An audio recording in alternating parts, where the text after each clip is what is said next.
Good afternoon. How are you, Richard? Afternoon, I'm good. Good. So, for anybody watching out there, if you're tuning in, welcome to the Wealth Creation Show, episode 32. Wow, episode 32, we're halfway there. Said we'd do this for a year, 52 episodes. We've got 20 other episodes to do. If you're out there and you want us to talk about something specific to you, which actually might be a really good subject, which leads us on to something else, then please feel free to do this. Listen as well, hit that like button, comment if you like as well. It helps the engagement and the social presence and that reach with other people because they get to see it as well. Remember, this is all about a rising tide lifts all ships. It's not about keeping information to ourselves. Hence the reason why we do this as a part of it's roughly 3. There's no upselling this at all, is there, Richard? Really? Yeah. No, and it's really like it is for you guys listening and for us as well. As I say, I've learned quite a lot doing these, Jim, over the last obviously 30 odd episodes or whatever. And I think it's really good to keep it interactive. So please ask questions. The topic today is quite an interactive topic, and we've got some of the main points to look at and discuss this afternoon. The mother of skill is repetition. Yeah. That's really what it comes down to, because the more you repeat something, the more you reinforce it with yourself, the more you will actually learn how to do it more skillfully in that process. And this is why we'll often talk about the same thing possibly over and over again. And I know it's easy for us to say, Richard, yeah, we spoke about that last week and everything like that. But for somebody out there for the first time, it's the first time they've heard it. So it's important to keep going over it again because it even reinforces it with us. Yeah. And therefore you remember it, and retention's a lot better up there. And it is preparation for the point of readiness, because that's when the opportunity appears. Yeah. So the $1 million question is to all landlords: how do I make my property investment more profitable without actually increasing the rent? That's the key here, because a lot of people out there jump on this bandwagon straight away and say, you're just trying to increase the rent. That's no fair. You irresponsible landlords. But this is not what we're wanting to talk about today. It's not just about increasing the rent.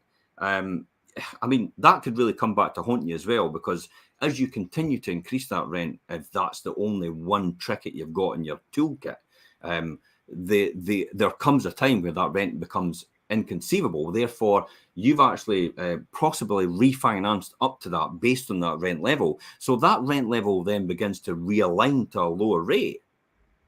You're screwed. Mm-hmm. In a nutshell, you've basically gone. You're in a very vulnerable position as a landlord. So it's not all about that. There's other ways to do this. I mean, there's several wasted instances to do it when when you look at this. When you look at increasing rents, there's several ways to do this, Richard. What has happened to the market? Points and times where a rent increase is probably the way that you're considering moving forward if you're a landlord or an investor or obviously an agent dealing with a portfolio for someone. Obviously, like at the moment, the market has risen and a lot of people are looking at, right, okay, well, let's realign our rental values in line with the current demand and what the market is dictating. Obviously, if they start to skyrocket in an area, then that's what you're going to look at. You will, of course, need to... Can I just say at that point in time, though, when you think about the logic behind this, it is kind of right to do it just now because the cost of finance is actually increasing.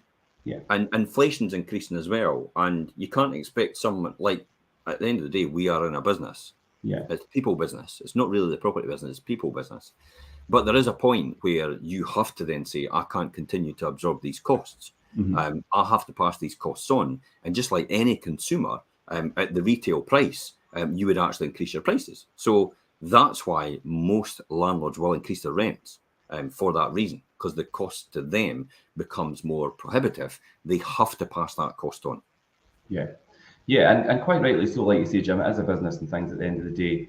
If you are going to implement rent increases, they do need to be within, obviously, what the current market is predicting. And also, it pays a lot to have that conversation with your tenant. Don't just drop a note to them and say your rent's going up. Have that conversation with them.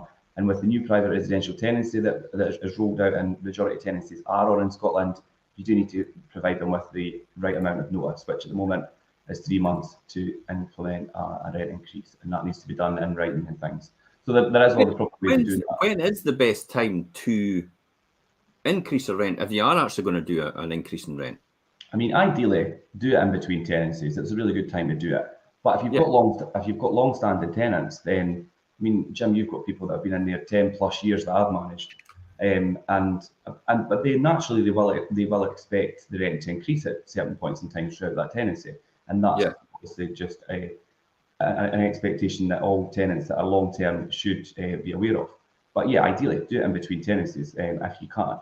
But if you're wanting to have long-term tenants and things, then it needs to be done intermittently and done correctly with the right notices. It's like what you say. I've actually not increased the rents over these years. Yeah. But I've done the improvements that I've done. But we've also done what we're going to talk about here. Is I've managed to make things more efficient. That I've not done that out of recourse, because I thought, well, I'm still making a good margin. Is at a point where you actually just go right to the top and squeeze somebody as much as possible? And probably the answer to that is, your occupancy rate is probably more important than, and we're going to talk about that as well, aren't we?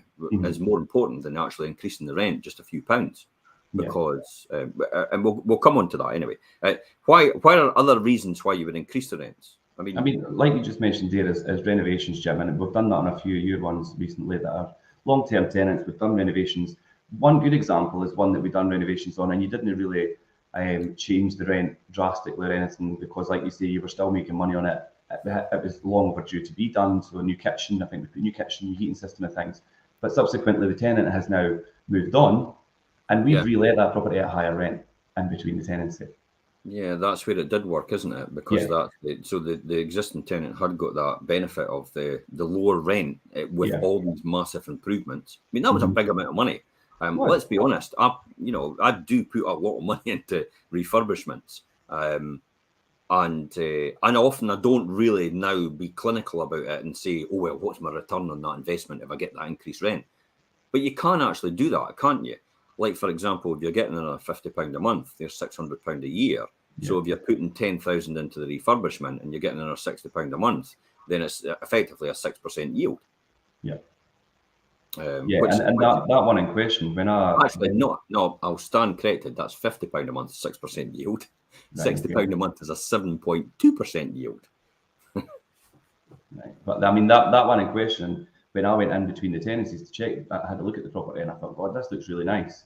We'll easily get a much higher rent than what was being paid before, because we'd already done these improvements. And obviously then thus you're getting a better return on that one now with the new tenant. But also when you carry out repeated renovations and keep everything up to standard, you're going to have a more long-term tenant, aren't you? Yeah, and that's key to keeping a good long-term relationship with a tenant. And ultimately, like you say, it comes down to having good occupancy rate, good relationships with your tenant, and doing repairs and keeping the place up to standard and things. It all comes part and parcel with that. Yeah. What other things that you would look at, like reasons to increase the rent then? I mean, reasons to increase the rent or have additionals onto the rent to make it slightly higher. I mean, we've got properties right across Fife, and some of them come with gardeners, and some of them come with, I mean, some people include utilities and things depending on the setup of the property. So that's incorporated into the rent, and so it makes it a wee bit slightly higher. But obviously, that's all pre-agreed. They'll be hoping they didn't increase utilities now, yeah. Well, we've got some that are we've got some properties that are actually connected to the owner's house, and they all run off the same utilities, so it's worked out that way. So there is instances in that where it's incorporated in the rent. But it's important to do that, isn't it? I mean, for example, some of the four of the properties I've got at Mill Street and Kirkcaldy, they actually come with factors already. So all that's looked after for you in a common repairs. So it's justifiable then to say, look, this is the normal rent for this type of property, but because you've got a factor, it does everything for you. Then obviously that should be passed on as well. You can't expect then for someone else to absorb that because they're there to do that job. Now, if they want to do it themselves, fair enough. But generally, it comes with the factor, and that's been explained up front. So you're absolutely right. I mean, providing these additional amenities and additional services is actually incorporated in the rent, and that's probably the best thing to do. What other things? Why let me think about this. Why could I word this in a different way? Why would be increasing the rent could be a bad thing to do? You know, can we talk about some of these things? Yeah, I mean, there's a few instances where it's probably not the right decision to make it. And I know while investors obviously regularly watching the market and they're continually readying themselves to increase the rent, your tenant might not be expecting that. And an increase might negatively impact the amount of money they have each week. And that all falls into, obviously, we've done the whole beating obviously the crisis at the moment with obviously the utilities and things like that. People's affordability is just not the same. And if you hike the rent up, then I would approach that with a wee bit of caution, especially if your tenant's not going to expect it. The thing is, you could lose your tenant, and if you've got a really good tenant, and that's for the smallest increase in rent, you upset that tenant and they move on, then the increase might not materially be useful to you as much as what like the tenant would be in place. Let me explain that in a bit more detail so people understand that. Let's look at numbers then. Yeah. Okay. So you're trying to get another, maybe £20 a month out of someone. Yeah. So that would equate to around about £240 a year. But if you lose your tenant and you take another month to re-let it, then you've lost maybe the £450 you had in the first place, because that's the 1 month lost. And then you've also got the new fees to actually put a new tenant in. So you're possibly another £450. So you're up at £900, all because you were trying to get away with getting another £240. Now, £240 comes to around about 4 years to get that money back, just to break even on what you've just done. If that tenant was happy where they were, was it really worth the effort of risking that in order to do that? So that's why you have to have a really good letting agent who is able to advise you if that should be the right course of action or not. In these instances, it's not the right thing just to go straight to a letting agent and go and put the rents up because I can't afford it anymore. You need to listen to your letting agent and actually get their feedback and let them understand, and remember that in mind about the fact that this rent increase could potentially cost you a tenant, which could potentially leave you with a void, which could end up costing more, because we've not taken into account of the refurb as well as potentially, because of the wear and tear. So if your tenant's been living you for 5 years and you have got successive rent increases over these 5 years, then this one might just push them over the edge. It's all the thing about the straw that breaks the camel's back, if that makes sense. So they've been with you for 5 years, then clearly you've got the wear and tear still to go. So when they move out and you have to say, you might have to replace the carpet or you might have to decorate the property, that's normally taken under normal wear and tear by the tribunal, isn't it? Yeah. So therefore, you could end up having another £2,000 or £3,000 bill on top of that, and then where are you left then?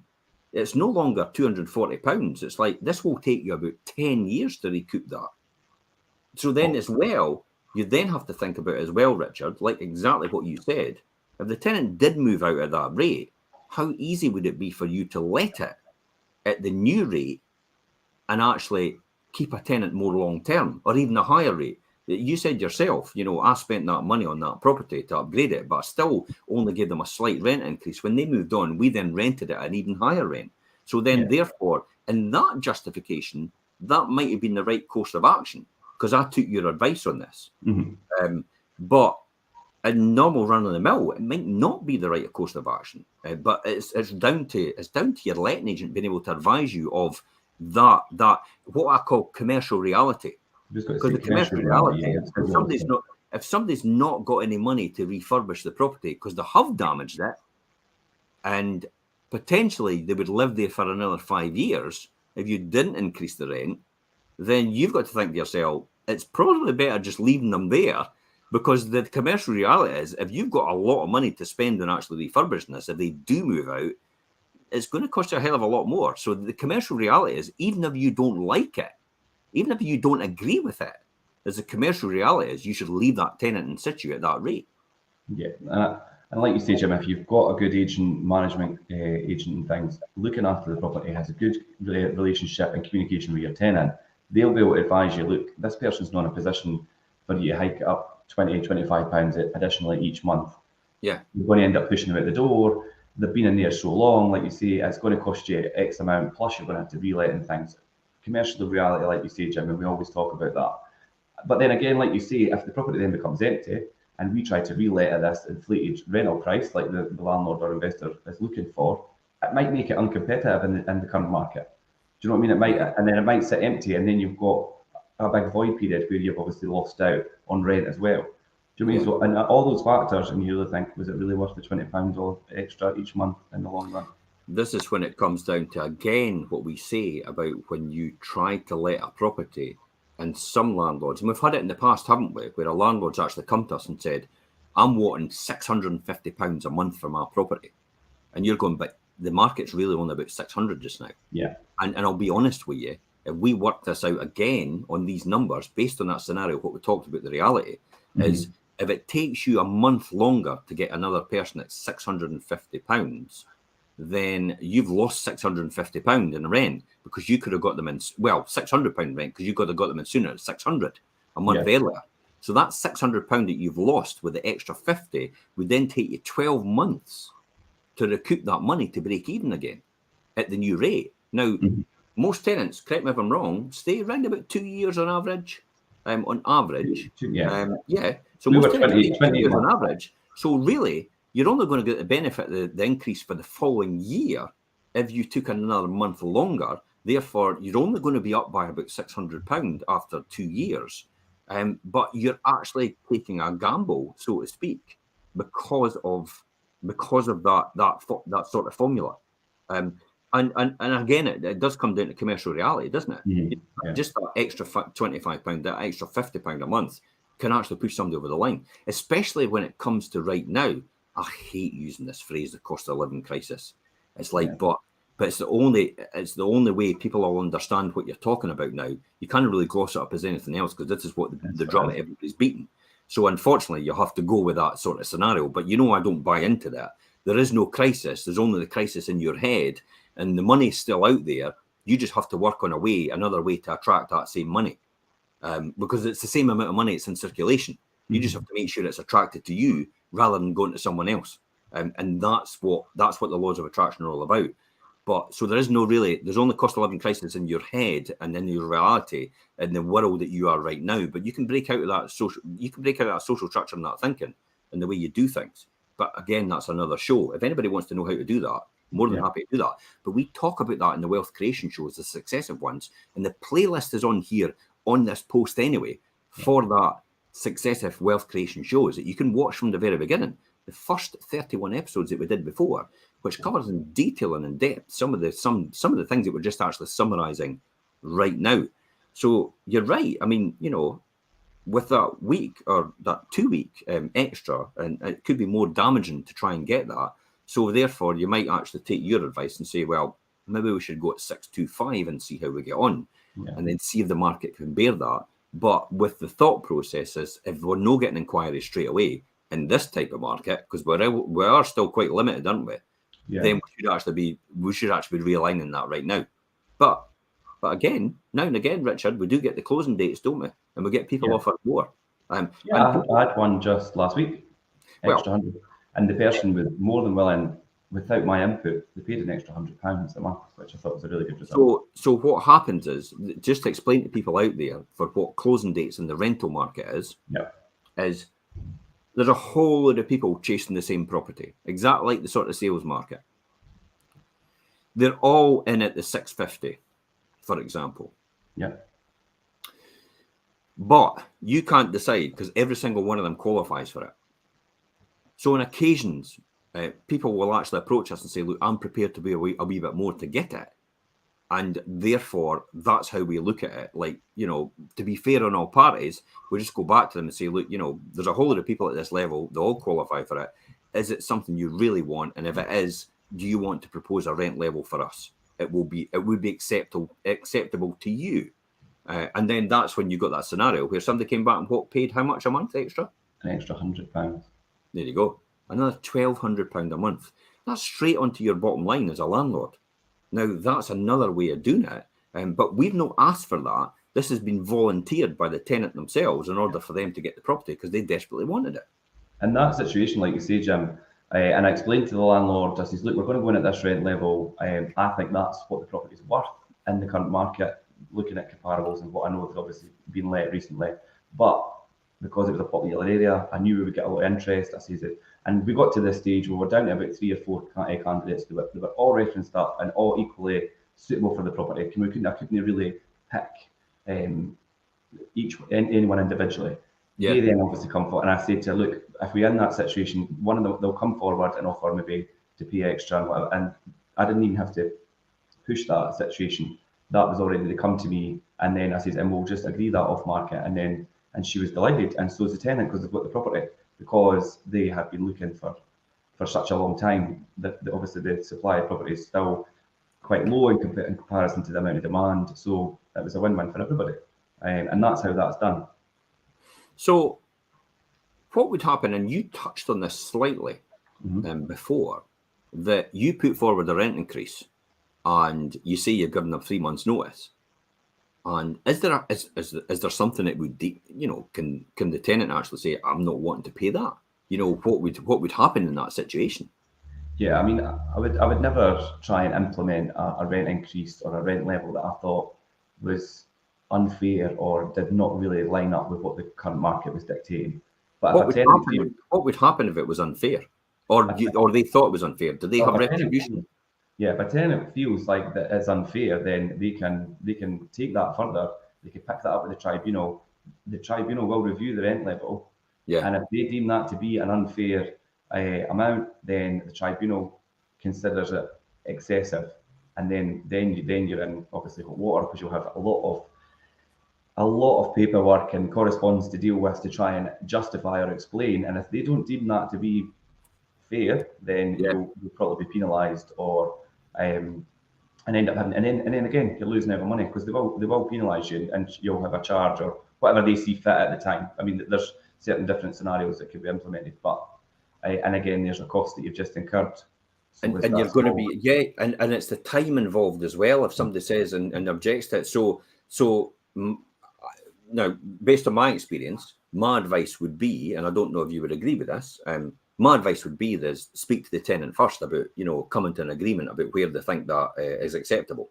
Definitely. And then you're in a win-win situation. So when you do put that through and say there's a 3 months, then your tenant will just go, yeah, that's fine. We've agreed it prior to this. I mean, personally, I've always done that anyway. I've never done a case where I've just said, well, your rent's going up, take it or leave it.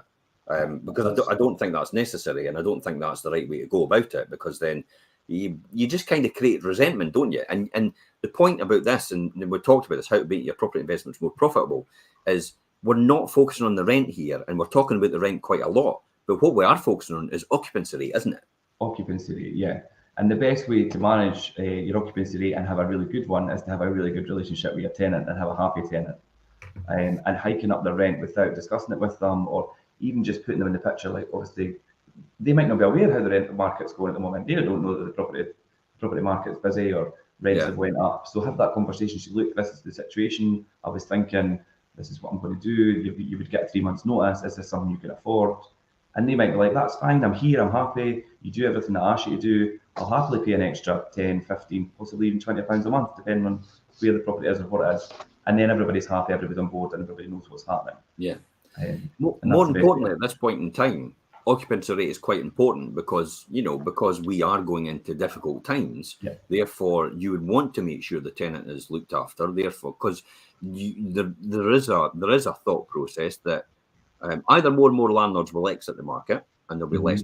Therefore, your rents will stabilise anyway, and there won't be anything to worry about. And potentially, they would go up because of supply and demand if you really wanted it to, or there'll be a low load of landlords, because what will happen is you'll have tenants saying, I tell you what, we go out with each other, let's move in together.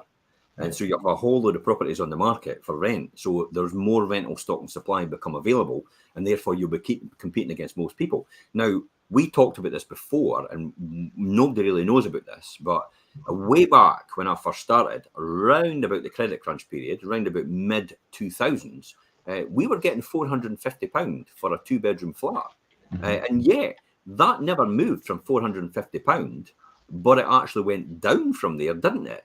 Over the successive years to about £400 for a 2-bedroom flat, which was a combination of affordability, but it was also a combination of more people coming into that market, because the market moved from about 10% buy to let investors to about 19% in buy-to-let investors over that period. So it doubled over that period. So more supply came in and more people started fighting.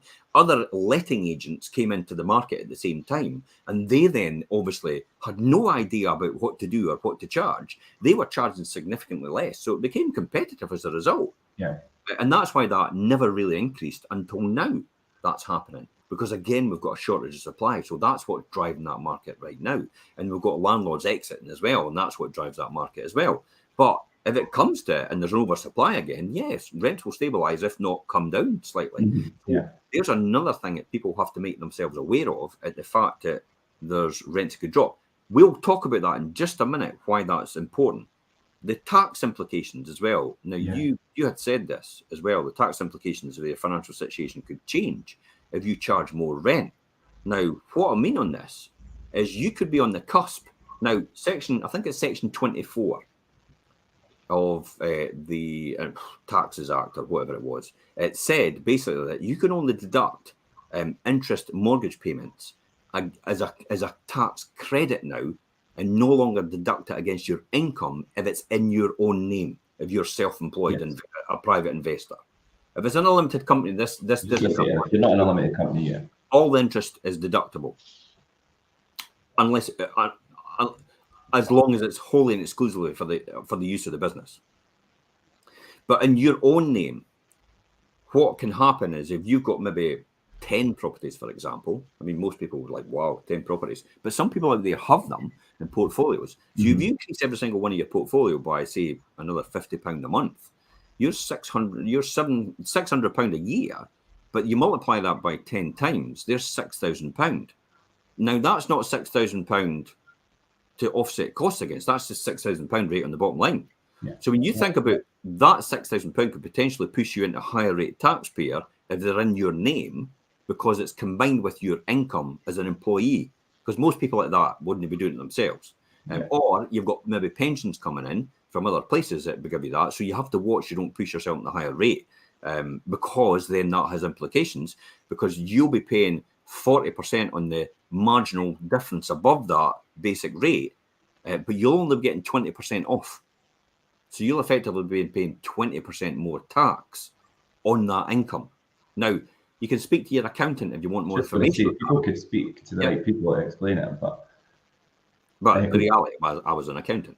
Yeah, and that makes sure, and I do get that as well. But tax is a bit a difficult one, and people do get a wee bit lost. But there's always somebody out there that could sit down and explain it to you.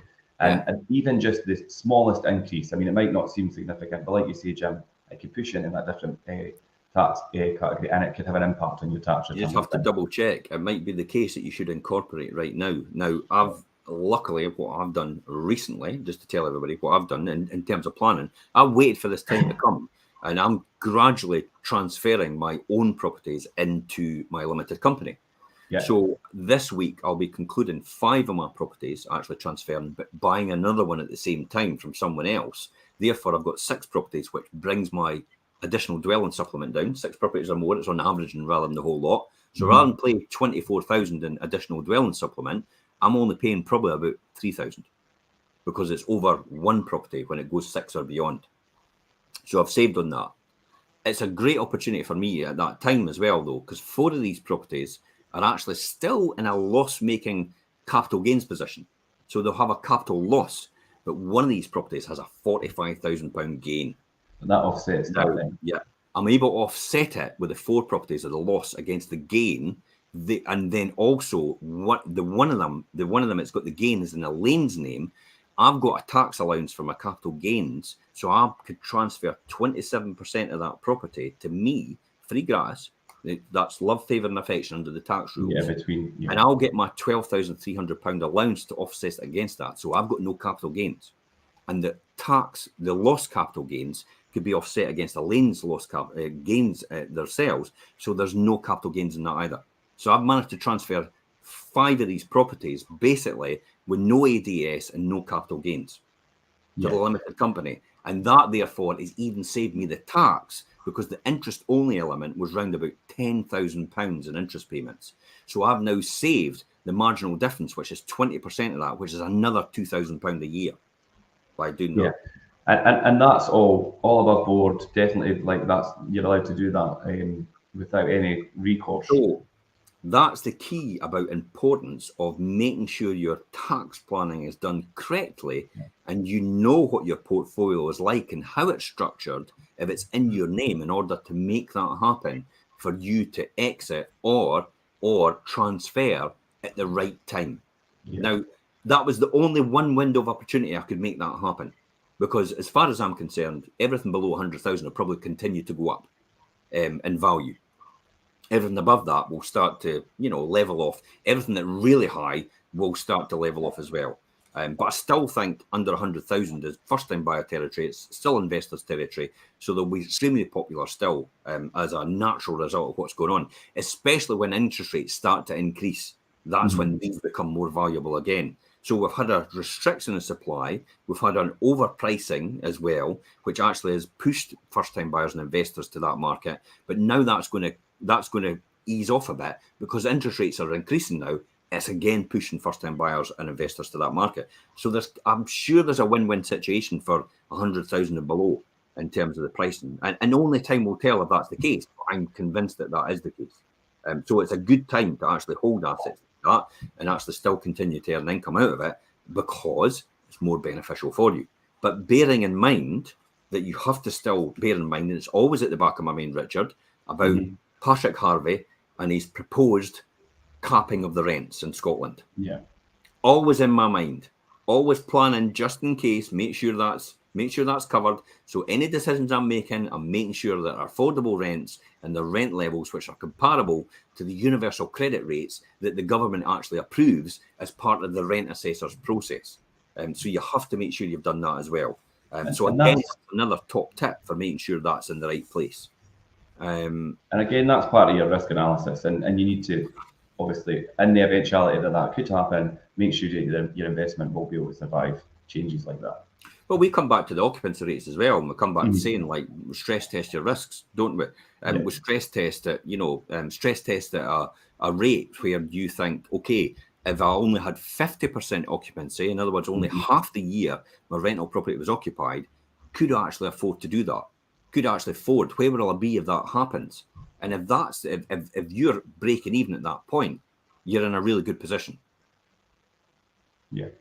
Yeah, another one that we stress test and things on is changes in mortgage rates and things as well. So we could talk about mortgage rates and lending as well, because obviously finding the right rate or finding the best rate is essential. But it might not always be the cheapest one that's right. And we've done a lot of demonstrations on that, Jim, where it's not just the one with no fixed fee and the lowest percentage, and it might just be the one that's right for you or your investment objectives or your individual circumstances. So you need to really know what you're looking for, or have the right person who is obviously sourcing that for you, which would be a mortgage advisor. Yeah, maybe we should just explain to people, out there, so when they're watching, what that is and stress test, and just give them a wee rundown. I'll share the screen for the one I've got my spreadsheet, my trusted. Now you can get a copy of this spreadsheet, guys. If you just email Richard, his details are in this post, so you can get a copy of the spreadsheet if you want to go through it. But ultimately, this is what we're looking at in terms of stress testing. So we've got a typical property now. Let's look at the one I've just bought, 85,000. Yeah. Now, the one I've just bought, 85,000, I'm clearly not going to pay ADS on this, but I tell you what, I'll leave the ADS where it is because that's important. So I wouldn't pay that really because of the way I've done it in structure. Yeah. So mortgage rates just now, what are mortgage interest rates looking at just now in terms of limited companies? Can I have a quick look? Well, talk amongst yourselves. How do we look? I think we're still around about the 3.4. Yeah, let's look at the mortgage works. I'll quickly look at that copy. And I'll put that up on another screen just so I can share it. And so if everybody knows what I'm doing here in terms of the mortgage works, and I'll look at that. So we'll get the mortgage works and I'll pop that into I'll unshare that now, and I'll share the mortgage works right now and let you see that, what I'm doing here. So you see, so there's the mortgage works, and I'll look at this. No, so I'm looking at calculators. I didn't want to do broker charts or anything. I just want to do products, product finder. Here we go. Job done. You see that okay, Richard? Yeah. Yeah.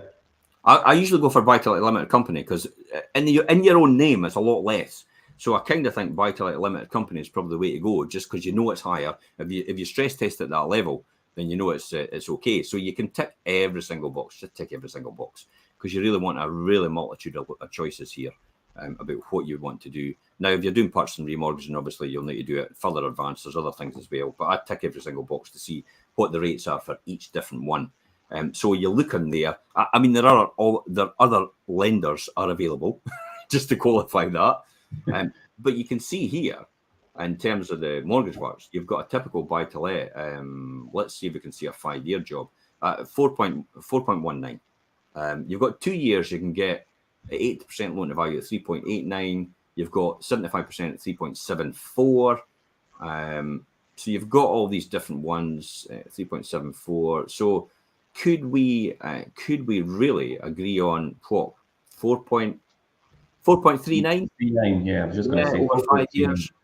4.39 over 5 years. Let's jump back to the spreadsheet now. 4.39 over 5 years, because we like to fix for certainty, potentially. 4.39, I said, yeah. Yeah. For 5 years, arrangement fee, that was £1,000, right? So 1%, so 1.5. I'll just adjust this to try and get it. Yeah, there you go. Closest, damn it. So what am I getting for rent for this? 3 bedrooms in Glenoffice now are £650. Although, yeah, I know I'm getting £750 for this one.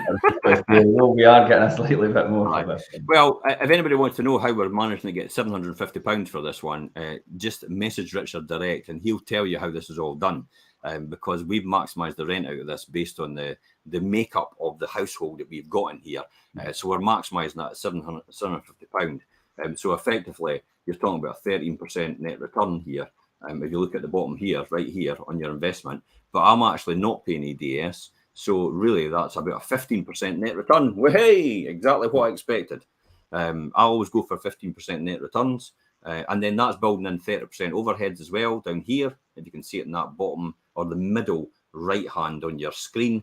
And normally at a gross yield level, that's the total rent divided by the total purchase price. It's 10%. But because I'm using the bank's money, that leverages up to 26.5% before the overheads are taken off. Make sense? Yeah. Perfect. Okay, so let's change that back to 650 because that's what we're going to plan everything on, because that's the going rate just now. Now, this is what we talk about in terms of occupancy rate. So if you can go down to 6 months, see there, I'm still making a profit down here. And their net profit, after my overheads are 30% of top line income, which covers your letting agent. It also covers any repairs you need to do. Not a huge amount of repairs, like big refurbs, but it will cover the basic repairs to run and insurance and stuff like that you would pay every year. We've got a great insurance provider, by the way. I just recently changed my insurance provider. We're now promoting these people. So if you want better insurance or less expensive, I don't like saying cheaper, less expensive insurance, then contact Richard again, because we've got a new provider. Shaved a third off my insurance bill, which effectively to me is £3,000 a year extra. Now that really is the same coverage, and it goes straight in my pocket, £3,000. So again, it gives me, for me, £3,000 like a bathroom, or potentially a kitchen, and then get it fitted. So pay for the extra fitting. So that's how I look at things. How much is that? It's no £3,000 in my pocket. It's £3,000 to do something else to the stock. So the savings that I make are effectively allowing me to improve my stock as I go. So that's why it's important to do that. So we're at 2619. If we change that to 6 months, we're breaking even. There you go. Minus £110. So we're just on break even. So we can afford to have a 50% occupancy, have your property empty for 50% or filled 50% of the year, and you'll still manage to get by on that scenario. Because you're still it's very rare that you'll have this low an occupancy rate. I know, but you have to take eventualities. Well, a flood, but then your insurer would cover that if you've got the right insurance. But I'm just saying, in tolerance level, you can go down to 50% in that scenario in occupancy rate and still be okay. That then leaves you the scope to look at the rent. What happens if we could only rent this as a 2-bedroom? What would be the rate for a 2-bedroom? 2 bedrooms, probably about 575. So 575 for a 2-bed. Therefore, we're still making a decent return, about 9% net return. So again, and then even if you say, I tell you what, occupancy rate and reduced rent, so within 8 months, we're still breaking even at 8 months. So 3/4 of the year is that, or is it 2/3 of the year? 2/3 of the year, aye. You can afford. So a third of the year can you afford to be empty at a 2-bedroom rate, and you'll still break even. I mean, you know, you might not spend all these overheads either. All these overheads might not be spent because it's a letting agent. Plus, there's factors built in for repairs. You might not need to do repairs because it might be a brand new property. You might have completely refurbed it. So that's another tolerance threshold here. Then, worst case scenario, we could only get a 1-bed person in there. How much? I'll keep it at 450. 450 for a 1-bed. You're still making money. You're still making a 4% net return. What do you make in the bank? Zero. Zero. So you're still making 4%. This is before the capital is appreciated. This is a 4% net return before the capital is appreciated. So capital is appreciating over the years, and it does over the last 20 years. Property prices have gone up 170%. I'll say that again. The last 20 years, property prices have gone up 170%. In the last 2 years, they've gone up in Fife 24%. So is it fair to say we might actually, on average, over the years, increase by 5% every year? Yeah. And your money sitting in the bank won't do that. Yeah. So effectively, in that scenario, on a 1-bedroom rate, over 10 years, at a 5% increase, you're still getting a return on investment. And a look here of 223% on your money over the 10-year period. Yeah. What do you get in the bank? Sorry, what do you get in the bank? Nothing. Zero. I put 2 zeros because even 1 zero is the same as 2 zeros. You can put loads of zeros there, but if you've not got any ones or numbers after it or before it, then you're screwed. You're still getting zero. So this is why it makes it the best asset class ever to invest in. So the likelihood of you getting a 1-bedroom out of this, out of a 3-bedroom, is pretty remote, isn't it? Yeah. So with that scenario, we're back at the 650 rent, and we're back at the 4% ADS, and we're back at the 12% occupancy rate. And effectively, you're about a 10% net return, I think it is. We're sitting on there.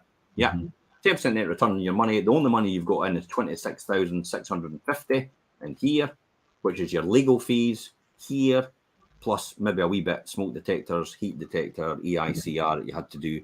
If you've got one like me, you never need. I mean, my legal fee was effectively about 700 quid because this is a rental already, and I'm just taking over from someone else, and they're exiting the market. So that's the classic example. So your deposit plus your ADS plus your legals is that 26,650, and you're making 9.8% on it, which is effectively, if you didn't do anything, you just made that all the time, is a 10-year payback on your initial investment. That's all right. Plus, you've got the appreciation, which is 42,000 over 10 years. Yeah, that's a good one. I defy anybody to tell me property investment's not the best thing since sliced bread. It's like I've still got people on TikTok saying, I would never touch property investment. It just doesn't make enough money. And I'm like, what? Are you delusional? Yeah, I mean, all the time, Richard, every day in, day out, it pays your rent while the price goes up in value. What other asset class does that? Gold, silver, crypto certainly doesn't do that. None of them do that. You're on a guess. We said it the other week. Warren Buffett actually said since gold was measured in prices, it's only ever gone up 0.1% in appreciation over all the time up to now, every single year, 0.1%. Oh, and it doesn't pay you any money either. So how are you hedging yourself against inflation when you buy gold? It's beyond me. It's not. No. Delusional. But people think, I've got gold, I'm rich. Absolute rubbish. Absolute rubbish. Anyway, so we talk about mortgage rates, finding a rate that suits you. What you got to say on that, Richard, then? You know, find a rate that suits you. Yeah, I mean, obviously looking for the right rate is essential, and finding one that suits your individual objective and circumstance and property and things, and what you expect to achieve from letting that property and what your returns and things are. So your mortgage rate and what that is very important. I mean, if you're aiming to do things like, if you're aiming for capital growth, then you get a mortgage that offers a higher loan to value, so that your property covers its costs and won't necessarily provide much income beyond that. But if you want to create income, you need a low mortgage rate to book, so that will boost your income. And that's what we talked about, isn't it? I mean, that 5-year deal we put in there fixes you for 5 years. So if you, I mean, it's likelihood, as they're saying, that interest rates might go up another. I'm not saying points, because points 1%, but another few times. But you're only talking about 0.25% hikes. They're likely that's going to be the case. But if you're locked in a 5-year deal, then you've got certainty at these figures. So it gives you enough. Conviction to then forecast and extrapolate where you're going to be and what you should invest in next and what money you've got to actually invest in later. Because if you can fix as much as possible and make it certain, this is what I always say. Most people actually say to me, it's like, how on earth do you take so much a risk? I went, I don't. No. I know the outcome before I've started the journey. Yeah, and look at that one I've just done the now. Yeah, look at that one I've just done the now. I know what the rent is right now. I know what I'm financing it at. I know what the occupancy rate is going to be for this property. There's almost certainty there. So that's why it's easy for me just to say I'll invest in that, no bother. I mean, you're coming and moving with this one, and you're like, oh my God, I'm not sure.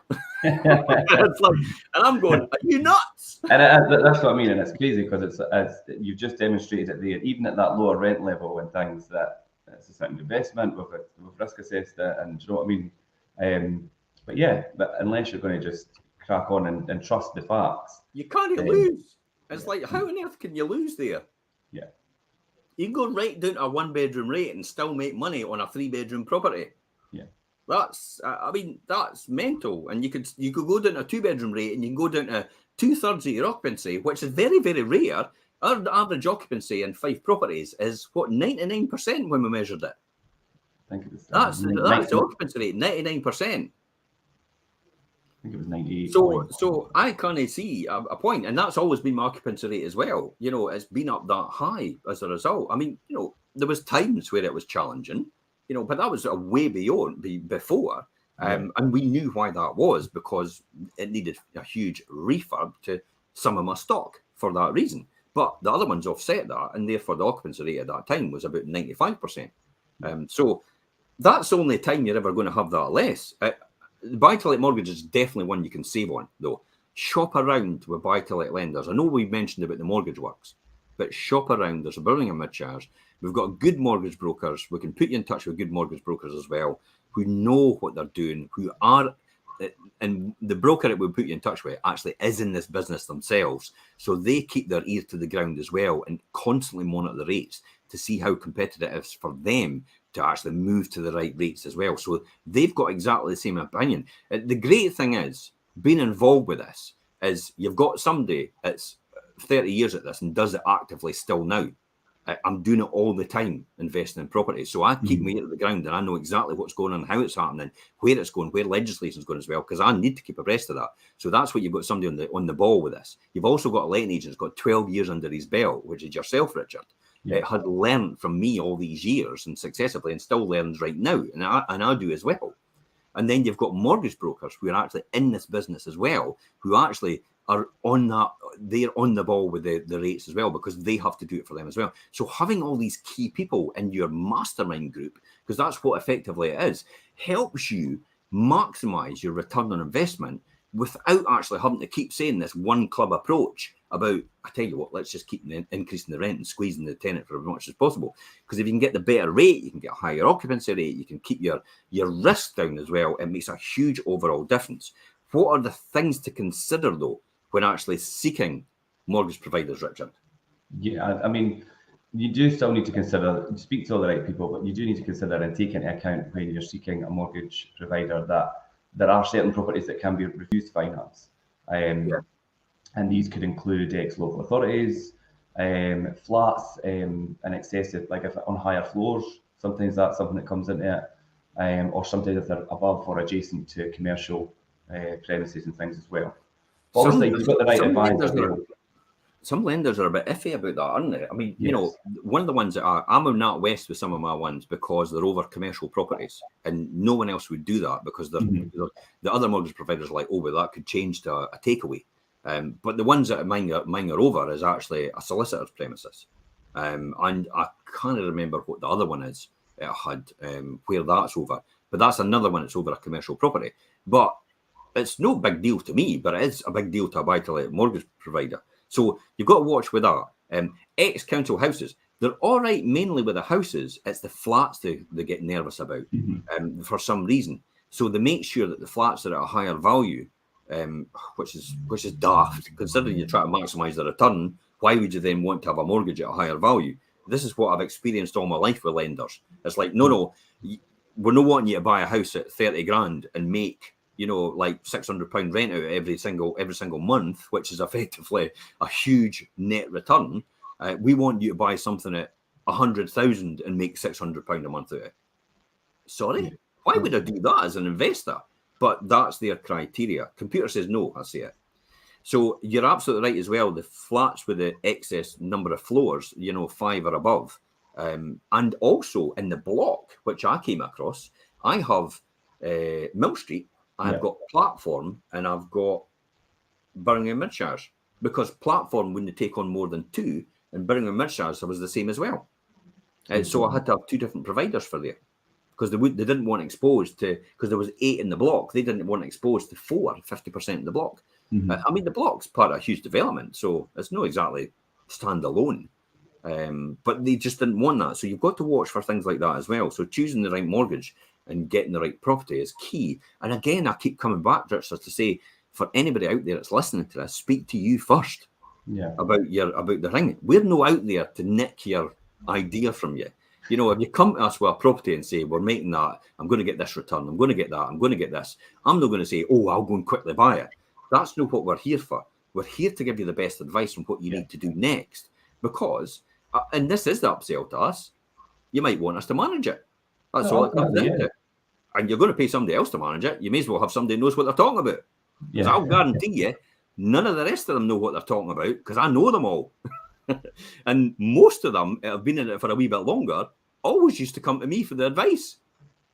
To do. So I know that.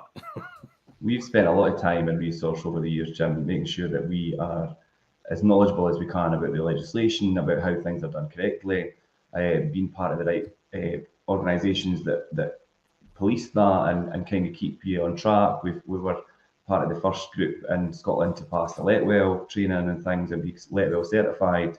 But I do feel finding the right agent who has a really good track record, who can demonstrate good knowledge of the local market and obviously the legislation is so important. And I think you should really put or any potential agent that you plan on using, put them to the test and test their knowledge. And if they don't know the answers to some of the things, then it's a red flag. And I would challenge anybody to ask me a question about the local market or legislation. A great one for anybody out there to challenge their existing letting agent. Say to them, should I use a PRT or a short assured tenancy? And I'll tell you, if they have to think about that, they've not got a clue what they're talking about, because the PRT is the only one you can ever use now. You can't use short assured tenancies anymore. Tenancies that are still in place from pre-December 2017 will have a short assured tenancy in place, and that's fine. If the tenancy gets renewed for any reason, if there's a change in circumstances, or the property is empty and then needs relet, from that point it's a private residential tenancy, which is rolled out by the Scottish Government. Another one is, what other ones? What smoke detectors and heat detectors do I need? The other one as well, probably do I need something for electrics or gas or anything like that? That's a classic, because you need an EICR, which is a proper approved electrician's actually signed it off as competent to let and passed the electricity, and you also need a gas safe certificate. Now, that's a proper gas engineer registered with gas safe to do that as well. You also need Legionella testing. Now, that doesn't need to be done.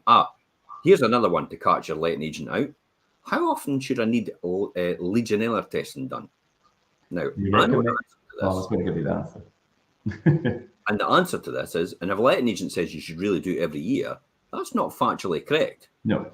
The Legionella testing should be done once, because it's a risk analysis.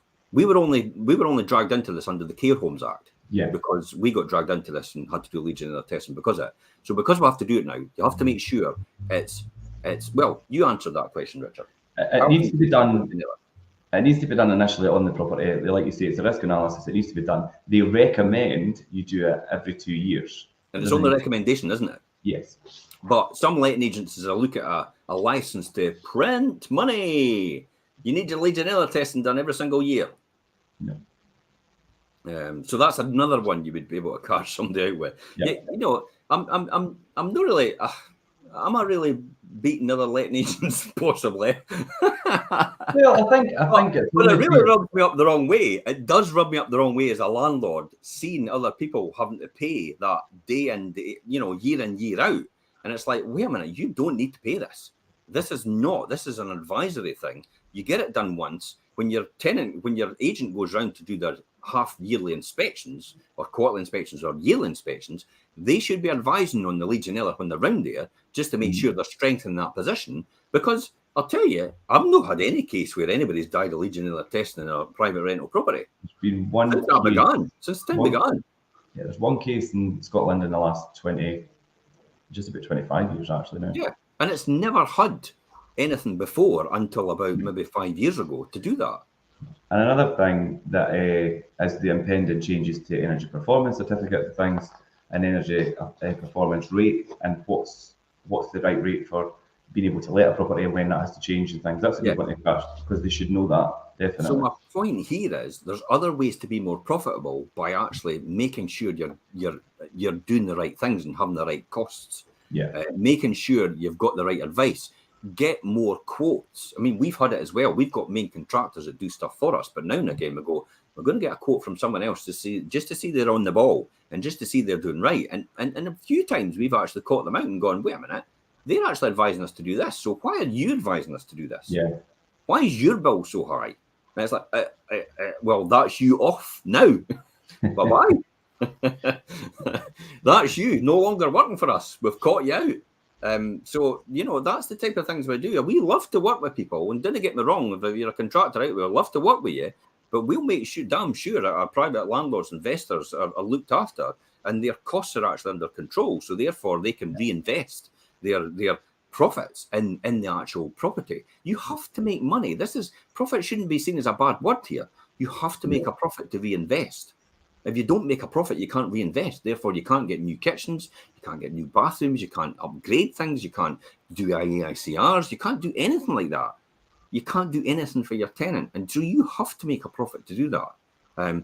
But this is why we talk about this, to make it more efficient for you in terms of occupancy rate, in terms of risk, in terms of everything else that goes with it. In terms of, now, this is the last one I'll talk about here quickly before we finish off.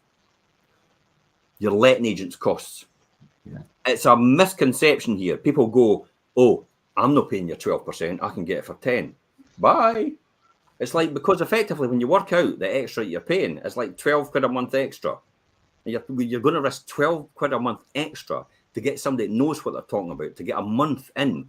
Think about that. If you get a really good letting agent on the ball, everybody goes to, and he's got all the knowledge or she's got all the knowledge, and they can rent your property within a faster period for a month, there's 450 quid. You're trying to save yourself 2%, which effectively is round about £12. Okay? You've saved yourself £12, which is £144 a year, but it's cost you £450 because that letting agent you went with at your cheaper rate couldn't let the property. Plus the fact, all the hassle that you get in between, because they're probably not up to speed on what they're doing. So that's another one you've got to watch out for. I'm going to leave it to you to finish off, Richard, because that's us at the end of the time. Boy, I do.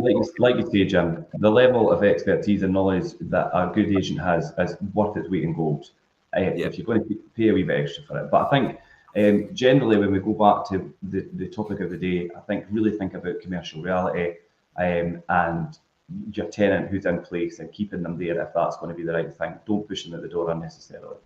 Absolutely. I would 100% agree. Great advice, Richard. And on that note, it's bye-bye from him. Bye-bye from him. See you later, guys, for next week Wealth Creation Show.